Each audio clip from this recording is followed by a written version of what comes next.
नमस्कार साथियों, चुनावी अपडेट के अंदर आप सभी का स्वागत है। और देश के अंदर जब भी चुनाव होते हैं और चुनावी माहौल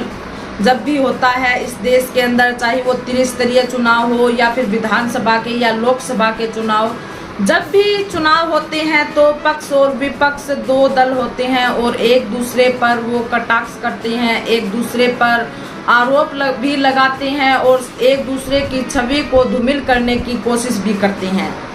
ये हर चुनाव में होता आया है और अब भी हो रहा है। लेकिन पिछले जो चुनाव 19 अप्रैल को हुए, 26 अप्रैल को सेकंड फेज के चुनाव हुए और आज 7 मई को थर्ड फेज के चुनाव हो रहे हैं, जिसमें 11 राज्य की 93 सीटों पर चुनाव हो रहे हैं। तो इसके अंदर हम 3 फेज के जो चुनाव हुए, इसके अंदर हम एक चीज़ देखते हैं कि बहुजन समाज पार्टी है जो बहुजनों के लिए जो सोचती है, बहुजन समाज के लिए जो काम करती है, बाबा साहब डॉक्टर भीमराव अंबेडकर द्वारा बनाए संविधान की बदौलत और बहुजन समाज पार्टी की बदौलत एक बहुत बड़ा देश का जो तबका है, जो हर तरीके की सुख सुविधाओं से जिस समाज को वंचित रखा गया, राजनीति से दूर रखा गया और हर एक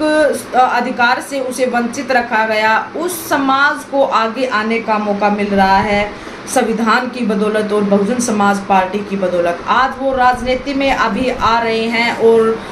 पार्लियामेंट तक वो पहुंच रहे हैं। तो ये चीज़ें जो मनुवादी मीडिया है या गोदी मीडिया है या फिर ऐसी जो सोच रखते हैं, जातिवाद से ग्रसित जिनकी मानसिकता है, वो सोच वाले व्यक्ति पिछले काफ़ी दिनों से बहुजन समाज पार्टी पर कटाक्ष किए जा रहे हैं, बहुजन समाज पार्टी की छवि को धूमिल करने की कोशिश कर रहे हैं।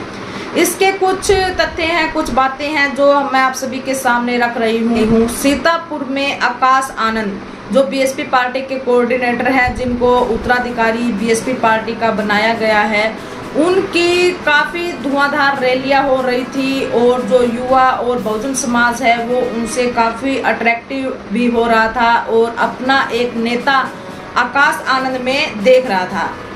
इसी बीच सीतापुर में आकाश आनंद जी की वहाँ पर रैली थी, वहाँ पर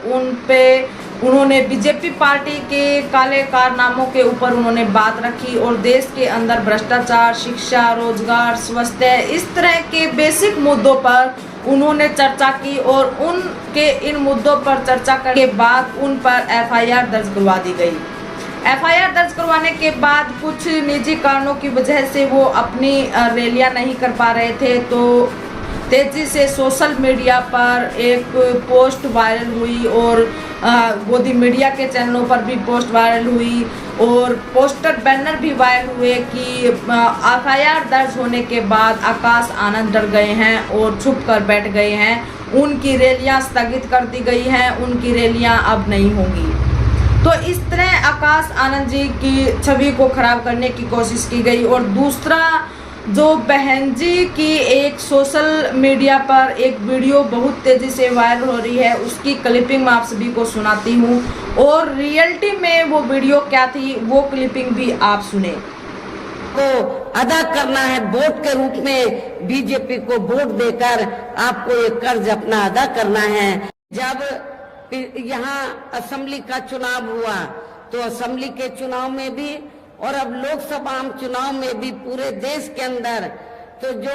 सर्व समाज में से जो गरीब लोग हैं, जिनको इन्होंने फ्री में थोड़ा राशन आदि दिया है, खाद्य सामग्री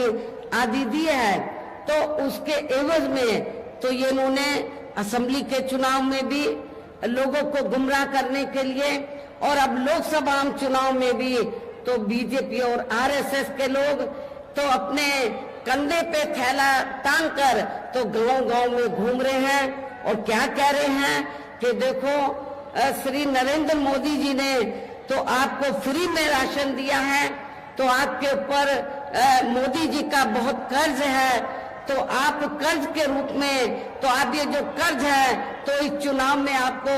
अदा करना है, वोट के रूप में बीजेपी को वोट देकर आपको ये कर्ज अपना अदा करना है। लेकिन मैं अपने ऐसे सभी लोगों को, गरीब लोगों को ये कहना चाहती हूँ कि वर्तमान में केंद्र की जो भाजपा सरकार ने जो गरीब लोगों को थोड़ा जो फ्री में राशन आदि दिया है, तो ये कोई बीजेपी ने अपनी जेब से नहीं दिया है, श्री नरेंद्र मोदी जी ने अपनी जेब से नहीं दिया है, बल्कि आप लोग जो यूपी गवर्नमेंट को या केंद्र की सरकार को जो भी टैक्स देते हैं, उस टैक्स के पैसे से, टैक्स तो आपका है, टैक्स जनता देती है,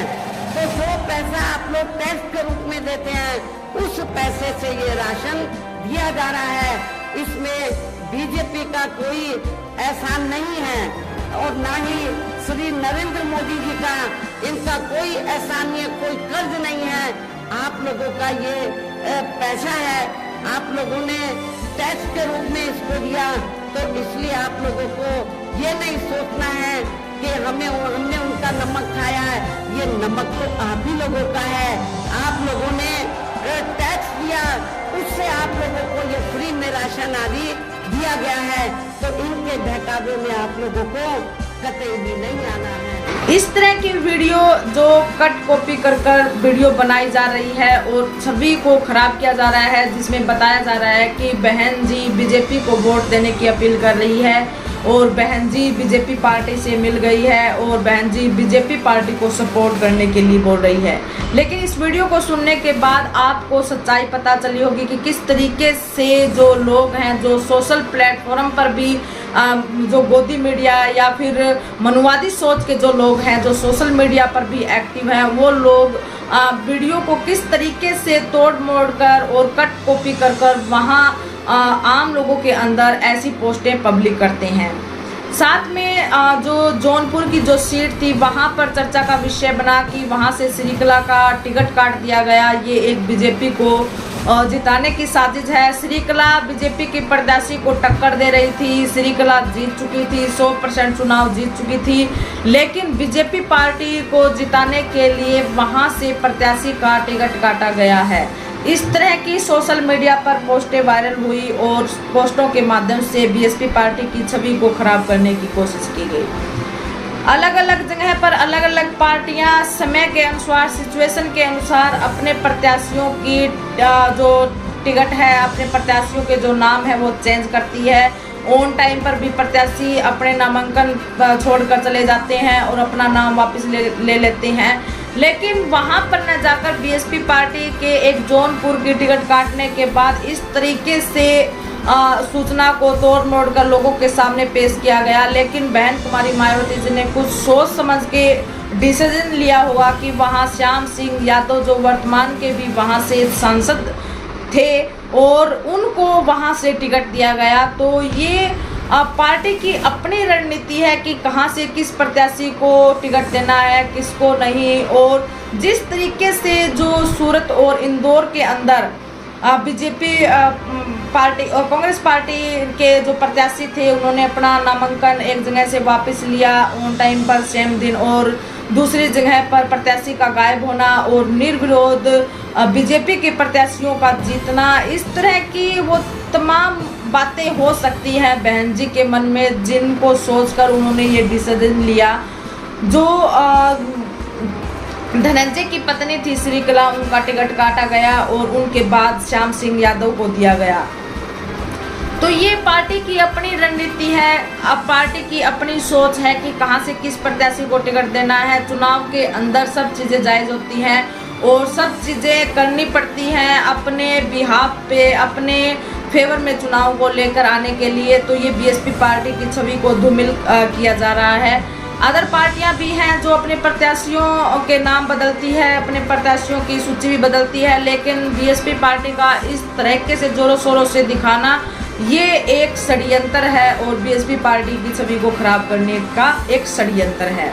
आप सभी को इन फेक बातों पर नहीं जाना है। बहुजन समाज के लोगों से अपील है कि ऐसी फेक वीडियो पर ना जाएं और उत्तर प्रदेश के अंदर बहन कुमारी मायावती जी जो 80 सीटों पर चुनाव लड़ रही है, वहां पर हमें उनका सहयोग करना है और बहुजन समाज के लोगों को बहन मायावती जी की